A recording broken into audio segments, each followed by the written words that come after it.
Muy buenas tardes, de nuevo empezando una semana, buen lunes, buena semana, que el Señor nos bendiga en tanto desafío que tenemos vidas personales y como iglesia, así que lo mejor que podemos hacer es abrir la palabra y seguir escuchando. Lo dijimos varias veces, pero con ojos de este tiempo, no solamente para enterarnos de qué interesante fue el comienzo del libro de Apocalipsis con un mensaje a 7 iglesias importantes del Asia, pero ese está dentro del Apocalipsis, no está fuera. Y entonces es una mirada del Señor a las iglesias del siglo I, pero que podemos recibir el mensaje exactamente igual, con el contenido. A mí me interesó especialmente lo que el Señor dice, la manera en que lo dice, la forma en que se muestra, se expresa, ¿sí? De repente hay cosas interesantes en cada una de estas iglesias que da para que uno se acuerde de la que le habló de esa mujer, Jezabel. Pero lo más importante es lo que Jesús, en esas circunstancias que Él mismo cuenta, acá no hay una historia, no, Él mismo cuenta, Él mismo marca, Él señala de cada una de las 7 iglesias y la forma en que les habla y el marco en el que estaban en el siglo I, como para comparar con el marco en que estamos en el siglo XXI, y también ver el trato, ¿sí? Creo que hay 2 palabras en esto, una al principio y la voy a decir la otra al final, que tienen que ver con un mensaje que podemos recibir de las cartas así, en general dadas a estas iglesias. La primera, que no me salía la palabra en el último programa, era la idea de apostasía. Esa idea estaba mucho en la primera carta del apóstol Juan, y a lo largo de toda la vida de la iglesia siempre se ha acusado unas a otras iglesias de determinada denominación o de determinada tendencia con la idea de la apostasía, pero ello se aplica a quienes realmente se apartan de la doctrina, de lo que el Señor ha enseñado, de lo que el Señor ha hecho, de quién era el Señor, ¿sí? De manera que vamos a mirar estas 2 últimas iglesias. Nos falta Filadelfia y la Odisea, completamente diferentes, como para que terminemos el cuadro de la vida de la iglesia en el siglo I, y en una de esas encontramos muchas comparaciones a la iglesia del siglo XXI. Y después les voy a decir una palabra que el gran biblista John Stott le aplicó a cada una de las iglesias. Espero que nos alcance bien el tiempo. Bueno, viene la iglesia de Filadelfia. Filadelfia quiere decir amor fraternal en griego. Y todas estas iglesias tenían una marca muy fuerte de la influencia griega, de la historia anterior con la conquista griega, de estar enfrente a Grecia también, ¿sí? Como que el imperio romano, que estaba gobernándolos, pero sin embargo habían quedado huellas de la cultura griega. Vamos a ver en algunas de las cosas. Bueno, Filadelfia estaba situada en la entrada de la alta meseta central de la provincia de Asia, de manera que estaba en un lugar así importante. Siempre fuimos viendo que eran ciudades importantes, con una buena situación, con mucha influencia, ¿sí? Y sobre todo nexo entre el Asia, no solo esa provincia de Asia, sino el Asia con Europa, entonces todos pasaban por este lugar. Muy bien, vamos a ver cómo se presenta Jesús acá, Filadelfia. Esto dice el santo, el verdadero. Sí, cada una de las presentaciones en sí mismas son tremendas. Muchas hablaban de la forma en que Jesús había aparecido, pero esto es ¿Quién es Jesús? Dice el santo, el verdadero, el que tiene la llave de David, el que abre y nadie puede cerrar, el que cierra y nadie puede abrir. A mí me impacta muchísimo estas presentaciones porque muestran autoridad de Jesús. Una tremenda autoridad. Y una frase que, por ahí, mirando las referencias, Isaías 22, 22, 22. A ver, acá lo tenía marcado. Dice, le está dando una profecía a alguien, que no sé quién era acá en la profecía de Isaías, y como pasa con las profecías, tienen una aplicación en un tiempo cercano y después van directos a Jesús. Dice, de este hombre, sobre sus hombros pondré la llave de la casa de David. Lo que él abra, nadie podrá cerrarlo. Lo que él cierre, nadie podrá abrirlo. Exactamente las palabras que Jesús tomó para aplicárselas a sí mismo. Y no sé quién sería este personaje, que ni siquiera fue conocido, pero sí sabemos que Jesús, aplicando, poniendo esa frase tan rotunda, ¿no? Lo que él abra no se puede cerrar, lo que él cierra no se puede abrir. Hay algo más, por ejemplo, a ver, en el libro de los Hechos está que cuando vuelvan del primer viaje misionero, va Pablo y su compañero y Pablo y Bernabé van a dar cuentas de lo que habían hecho y hablan de cómo había abierto la puerta de la fe a los gentiles.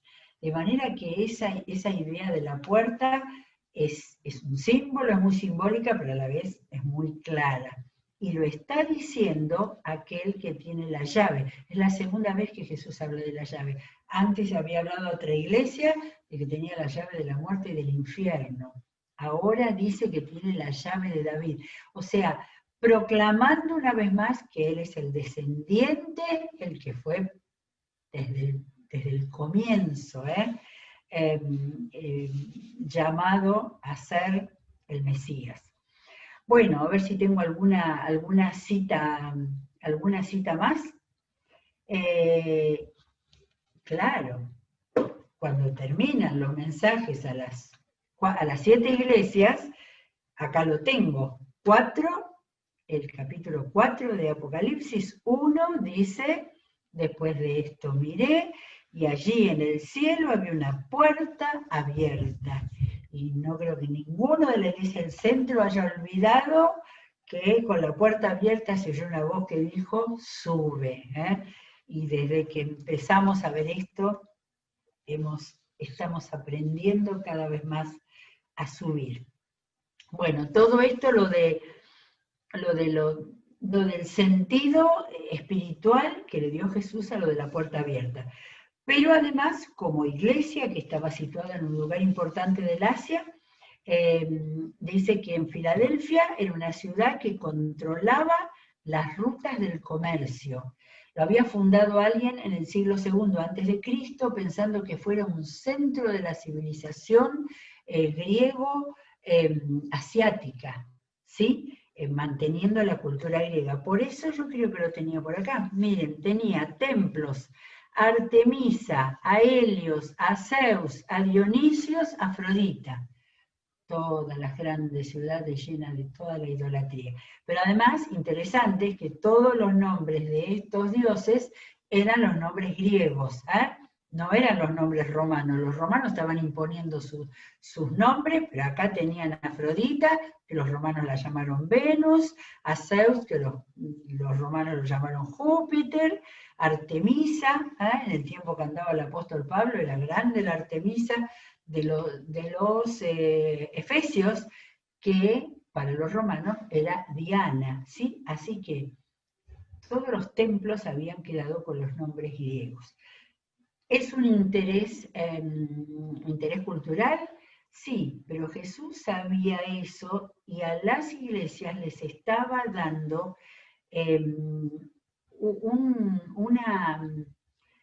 una impronta de misión, porque ellos ahí por un lado tenían a los judíos, por el lado estaban los helénicos, los que apuntaban a toda la mitología griega, y acá estaban los cristianos, que tenían que hacer punta en la misión, en la comisión que el Señor les había dado. Bueno, a ver qué pasó con Filadelfia. Conozco tus obras. Jesús, si no dice conozco tus obras, le dice yo te veo, todo, para que no olvidemos esa mirada del Señor sobre las iglesias. Conozco tus obras, mira que delante de ti he dejado abierta una puerta que nadie puede cerrar. Acá está la misión. Yo sé que tus fuerzas son pocas, pero has obedecido mi palabra y no has renegado de mi nombre. ¿Qué serían las fuerzas pocas? ¿Serían pocos los creyentes? ¿Serían, no sé, cualquier cosa que podamos pensar puede ser? Había algo de debilidad, pero no era debilidad espiritual, fuerzas pocas. Pero lo más importante era lo que Jesús decía, has obedecido mi palabra y no has renegado de mi nombre. Y acá agrega el problema que tenían cerca. Voy a hacer que los de la sinagoga de Satanás, otra vez la sinagoga de Satanás, que estaba en otra iglesia también, que dicen ser judíos, pero que en realidad mienten, de manera que no se está refiriendo a una sinagoga de fieles creyentes israelitas que aunque no hubieran aceptado a Jesús, no se estaban enfrentando con los cristianos, no, estos estaban enfrentando y evidentemente estaban siendo persecución y hostilidad, porque Jesús dice, pero en realidad mienten. Entonces, voy a hacer que estos que mienten vayan y se postren a tus pies y reconozcan que yo los he amado. No sé, no me acuerdo si decía en otro momento a otra de las iglesias que él los había amado. O sea, esa declaración vale oro. Ya que has guardado mi mandato de ser constante, otra vez la perseverancia, sobre todo cuando hay hostilidad y persecución, es donde la perseverancia es más importante que nada. Yo por mi parte te guardaré de la hora de tentación que vendrá sobre el mundo entero para poner a prueba a los que viven en la tierra. Una vez más, Jesús está alertando, ¿sí? Habla de tentación primero, pero después dice la prueba que significará, dice, la hora de tentación que vendrá sobre el mundo entero para poner a prueba a los que viven en la tierra. Cada vez más, en esos primeros años de la era cristiana, la persecución contra los cristianos iba a ser más grande. Vengo pronto. Como fuerza, como fortaleza, como esperanza. Vengo pronto. Aférrate a lo que tienes para que nadie te quite la corona. Una de las primeras cartas decía, le prometía la corona de la vida, pero acá esto ya la tenían de alguna manera espiritual, simbólica, ¿sí? Al que salga vencedor, y acá viene la recompensa, lo haré columna del templo de mi Dios. Columna del templo de mi Dios. No sé por qué me vino a la mente a Sansón, después que había hecho el gran lío, pero que todavía podía hacer la obra de Dios, se agarró a las columnas para lograr la destrucción ahí de los filisteos que lo habían avergonzado y él tenía que cumplir su misión. Creo que no tiene nada que ver porque este es otro templo, otras columnas, pero de todas maneras hay muchas imágenes, hay mucho simbolismo, le está diciendo a una iglesia que será columna, y ese simbolismo es muy claro de entender. Y ya no saldrá jamás de allí. Que salga vencedor, lo haré columnas del templo de mi Dios y ya no saldrá jamás de allí. Sobre él, sobre el templo, sobre él, sobre el vencedor, no, esto es sobre el vencedor, grabaré el nombre de mi Dios y el nombre de la nueva Jerusalén, ciudad de mi Dios, la que baja del cielo de parte de mi Dios, y también grabaré sobre él un nombre nuevo. Me parece que cada vez más, cada nueva iglesia se va acercando al contenido que viene después del Apocalipsis. A ver, 22:4 era, que dice, lo verán cara a cara, cuando ya es la revelación final, lo verán cara a cara y llevarán su nombre en la frente.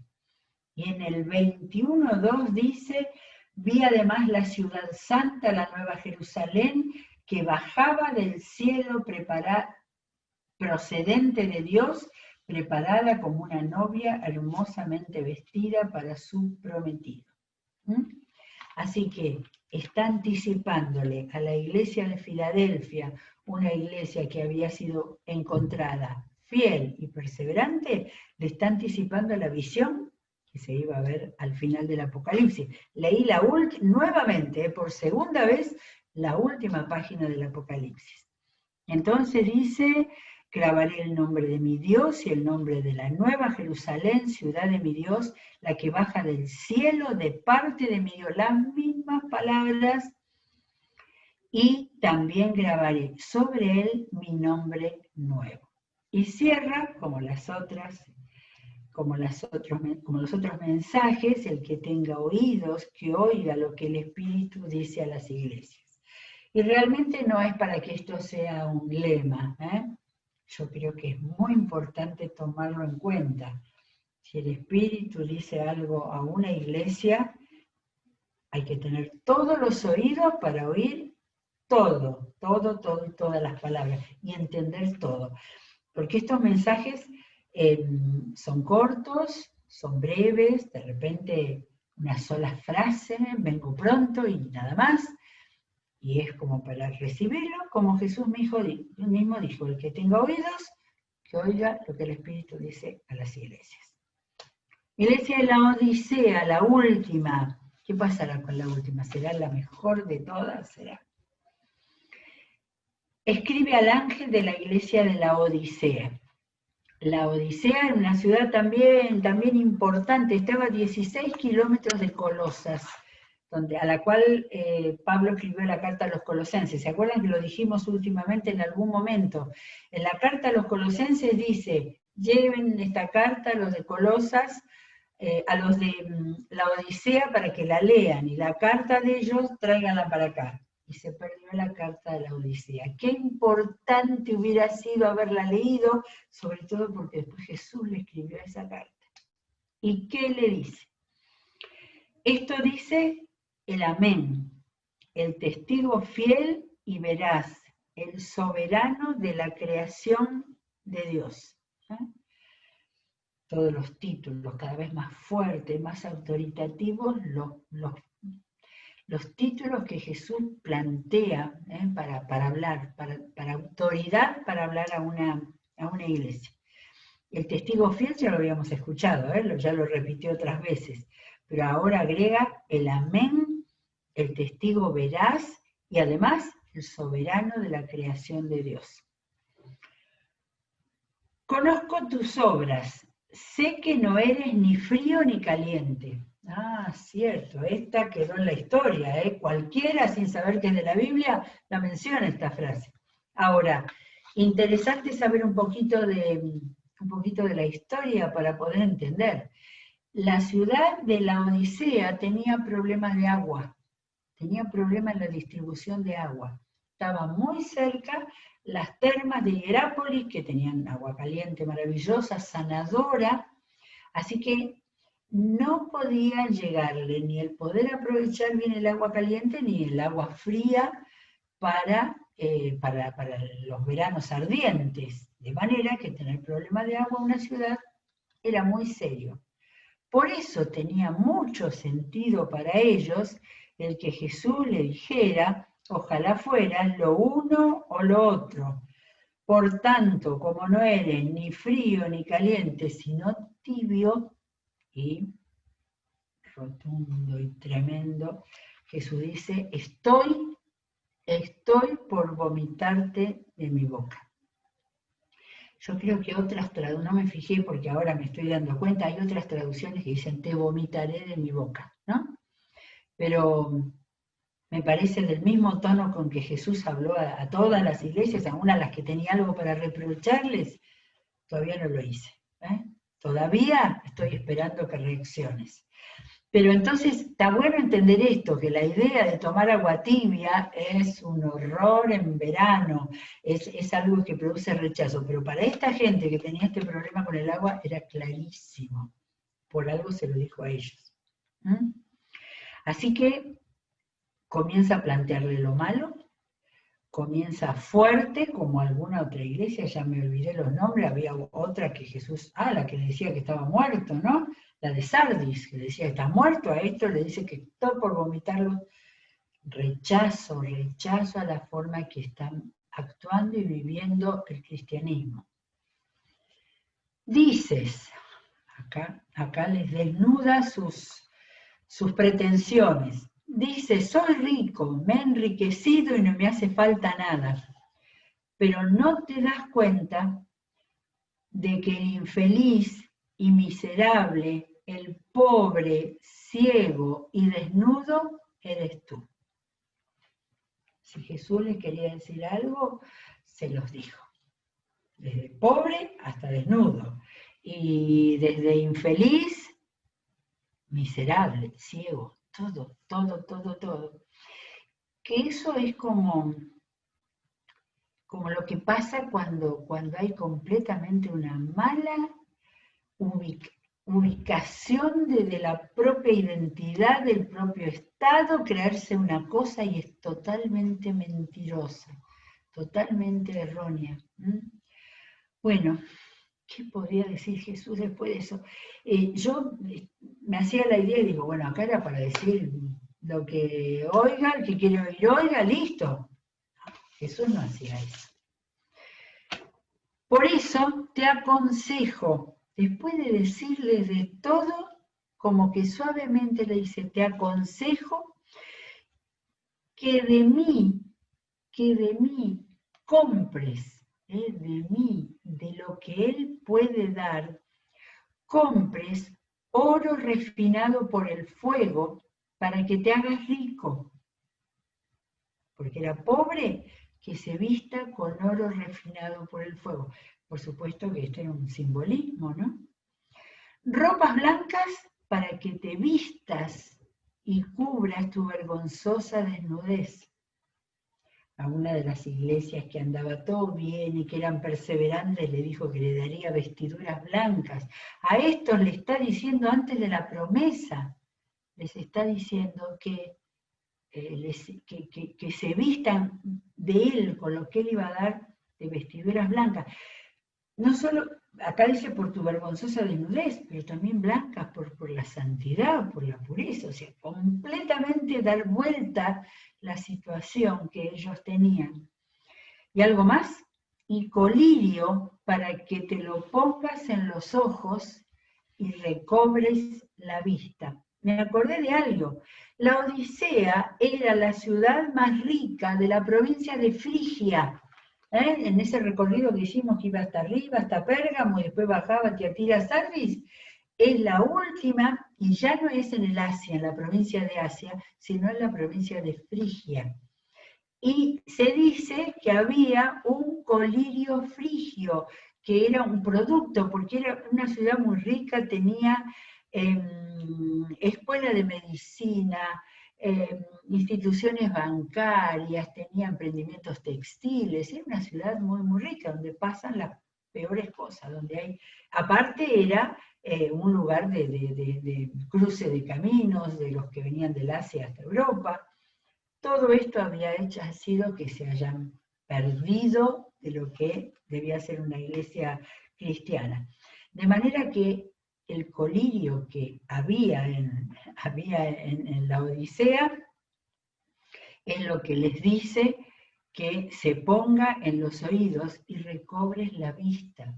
Jesús no quería que fueran ni desnudos, ni pobres, ni ciegos, ni miserables. Todo lo que les dice en una manera simbólica, menos el colirio, porque el colirio es bueno para la vista, era lo que necesitaban porque Jesús quería restaurarlos.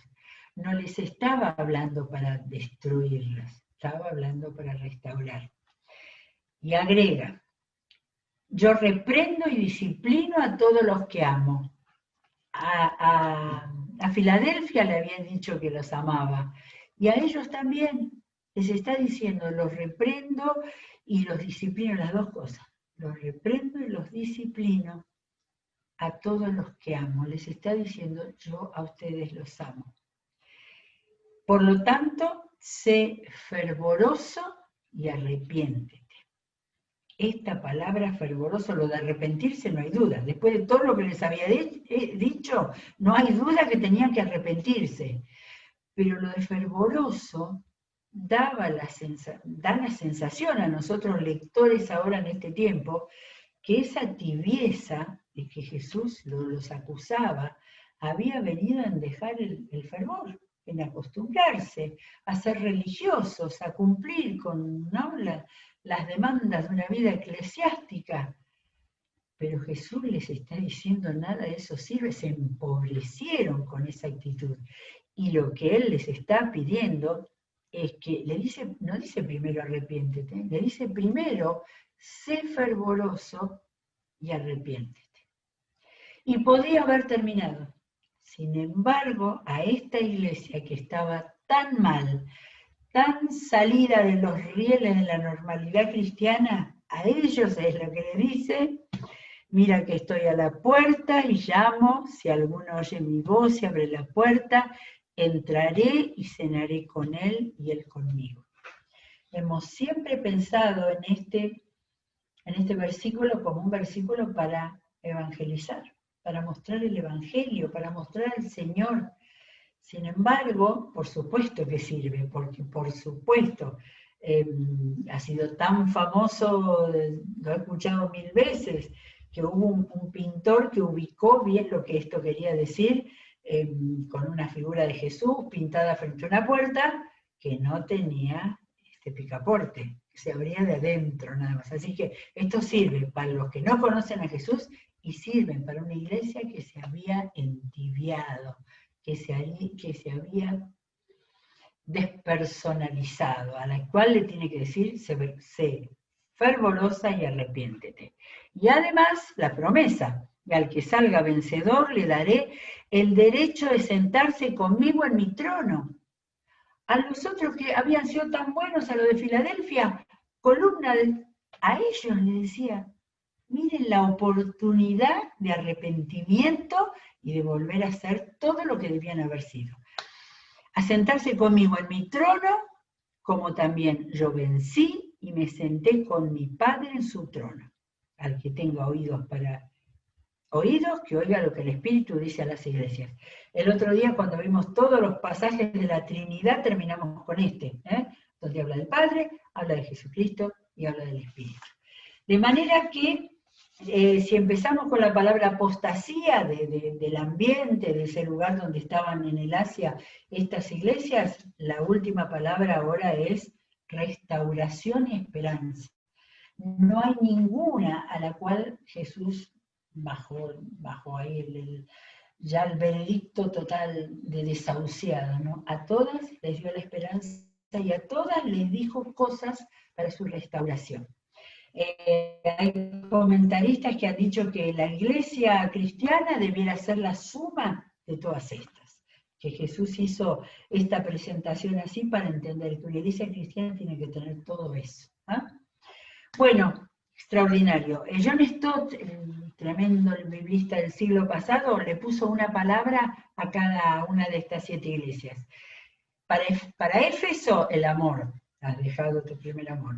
Para Esmirna, el sufrimiento, su característica. Para Pérgamo, la verdad, la que se estaba deslizando. Para Tiatira, la santidad. Para Sardis, la sinceridad, era la que le dijo que estaba muerta, la sinceridad. Y para Filadelfia, la misión, era la iglesia que estaba mejor para meterse en la misión en esa ciudad. Y para la Odisea, el entusiasmo, el fervor, para volver a ser una iglesia con la mejor agua que debía tener en esa ciudad. Bueno, extraordinario. Cada vez me gustan más las 7 iglesias y hay que volver a rumiarlas y a sentir palabra del Señor para nuestro tiempo hoy. Tan difícil como aquel. Y tan necesitados de su palabra para poder perseverar y para poder estar firmes. Muy bien, cerramos, aprovechemos todo este día de programación extraordinaria de los lunes y volvemos a encontrarnos mañana, si Dios quiere. Dios los bendiga.